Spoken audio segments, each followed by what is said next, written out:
वैशाली।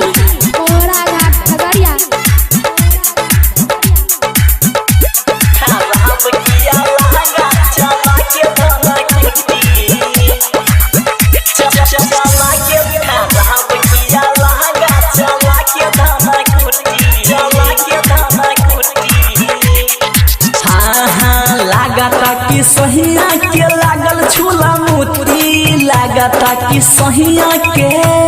सखी रे लागता कि सहिया के लागल छूला मोती खराब किया लहंगा चला के धना कुटी खराब किया लहंगा चला के धना कुटी चला के धना कुटी चला के धना कुटी मनमा करेला नहीं बगल में सूती मनमा करेला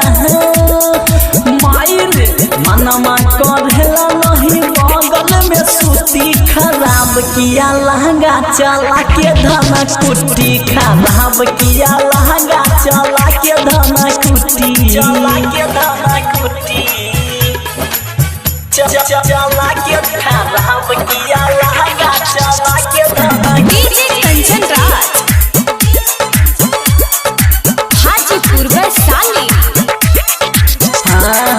घरबा में रहे हरदम जाला ना बहरी घरबा में रहे घरबा में रहे घरबा में रहे आए हाय घरबा में रहे हरदम जाला ना बहरी किल्ली लगावेला दिने दुपहरी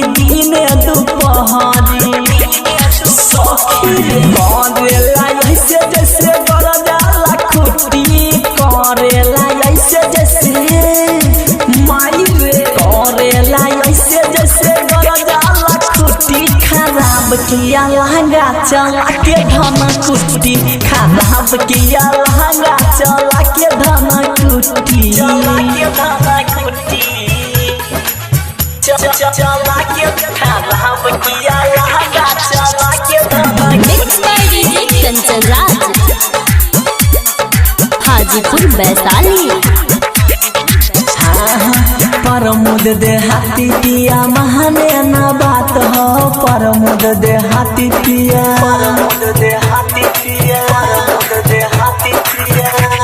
रे सखी परमुद दे हाथी पिया महाने ना बात हो हमके जगा बेला सारी सारी रात हो सारी सारी रात सारी सारी रात नैहर के जोगार सब धन लुटी नैहर के जोगार नैहर के जोगार सब धन लुटी खराब किया लहंगा चला के धना कुटी खराब किया लहंगा चला के धना कुटी।